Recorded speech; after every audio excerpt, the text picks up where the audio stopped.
Futility by Wilfred Owen. Move him into the sun. Gently its touch awoke him once. At home, whispering of fields are half sown. Always it woke him, even in France, until this morning and this snow.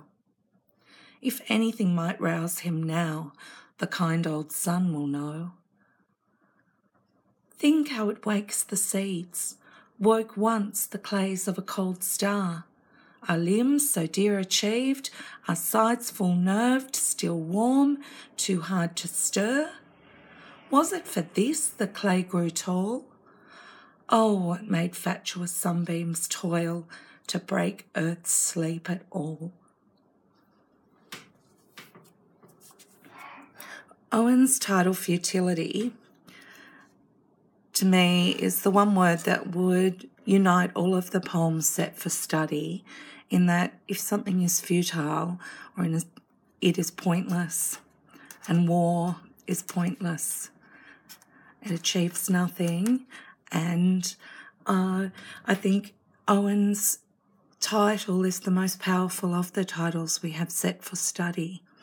You'll notice that this poem is written in 14 lines, similarly to a sonnet, except in this case we have two stanzas of equal length rather than an octave and a sestet. And Owen's wonderful punctuation that guides us so well through his meaning. Move him into the sun, dash. Then we have think how it wakes the seeds, dash. And dash, oh, what made fatuous sunbeams toil to break earth's sleep at all. The power in that equivalent of a sonnet's couplet is, we have our topic for the first stanza, our topic for the second stanza, and our ultimate conclusion. So even though Owen's used the 14 lines, he's played with the structure and made it completely his own. The poem commences with an imperative, move him. We know that Owen was in a position of leadership, so the imperative to move this recently deceased soldier into the sun. We expect the sun as an image to be all-powerful source of life.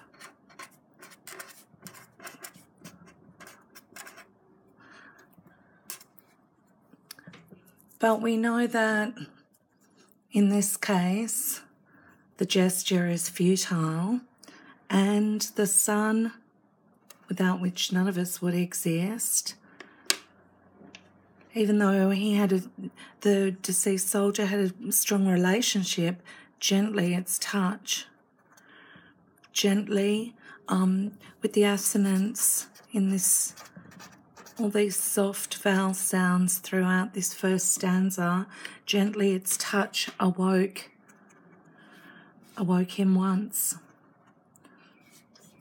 Back in his old life, at home, whispering of fields half sown, all of these incredibly soft vowel sounds taking us back to this soldier's life on the land, where he would have been woken with the sun and working in the fields, a farming life, and his fields half sown, like his life half lived as a consequence of war. Owen's use of always has an innocence about it. Always it woke him, the sun woke him, and it's incredulous and innocent. It's as if it always woke him, even in France, on the Western Front. Why can't it wake him now? The incredulity of losing someone is reinforced here. until this morning and this snow, the repetition of this moment trapped in cold, awful time.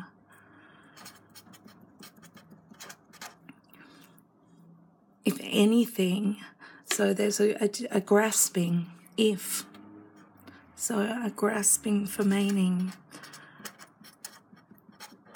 If anything might rouse him, and rouse is such a powerful word. If you're roused, it's to action. It's a strong word. If anything might rouse him now, the kind old sun. So the personification of the sun as a benevolent figure, kind old sun, something that can be relied upon as a source of strength and wisdom. So we have this first stanza rich with soft sounds and images of a life away from the trenches of fields and a benevolent sun. The tone rapidly shifts, as we're used to with Owen's poems, in the second stanza with another imperative, think. So first we had an action, now we have a reaction. Think how it, the sun, wakes the seeds. So again, the fields half sown, this pastoral imagery.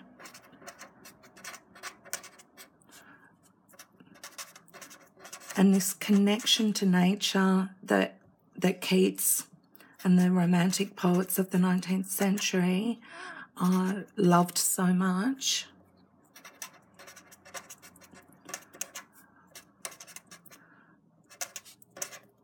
Is built up here. Woke once the clays of a cold star.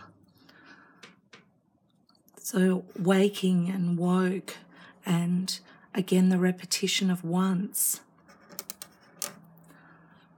The clays of a cold star. Now the alliteration has we've shifted from a dominance of assonance to now alliteration, where the sounds are harsh, the waking, the K's and the C's combined to have that clippity, harsh, brittle sound. So the cold star was earth. And the sun woke the cold star into life. So Owen, the speaker is saying, well, hey, if the sun could wake an entire cold star and turn it to earth, why can't the sun wake this friend of ours? And he starts questioning. We're used to Owen questioning, but he's built up to these questions so powerfully. And this is, I think, where the anger really becomes apparent. A limb so dear achieved. I think of him writing all of those letters back home to his mother, and for a human to be born a baby and then the toddler years and the boyhood years and the adult years, that raising a child is a dear achievement. So our limbs, our sides, full nerved. This soldier has only just been declared dead. So still warm, full nerved, still warm. Is all of this too hard to stir and bring him back? And was it for this futility of war? This futile occupation of sending men out to sacrifice their lives month after month, year after year. Was it for this the clay grew tall? So this idea of growth, This man will no longer grow. The cold star grew into a planet, and what does it all become? Just a destructive mess. And the final dash and the use of the antiquated O again brings me back to Keats and the romantics of the 19th century that so influenced Owen. O is a characteristic of that pastoral poetry and that vision of meaning being found through nature. And oh, what made fatuous such a good word. If you're fatuous, you're just beyond foolish and silly, just foolish, silly, very, very in poor judgment. What made fatuous sunbeams. So the sun, the sun, is now mere sunbeams.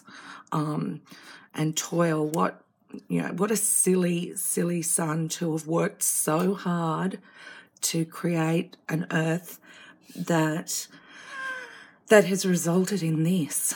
So toil or work to break earth's sleep at all. So it's that and it's such a cold anger, which is in perfect keeping with the snow and the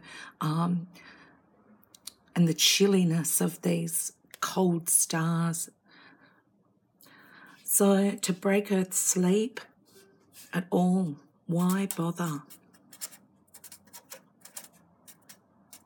It's, of all the poems set for study, I think it is the most disturbing in terms of what we would today call post-traumatic stress disorder, that sense of totally losing all sense of meaning and joy in life as a consequence of the trauma experienced. So we have one more poem to move on to, and our study of Wilfred Owen will be near complete. Thank you.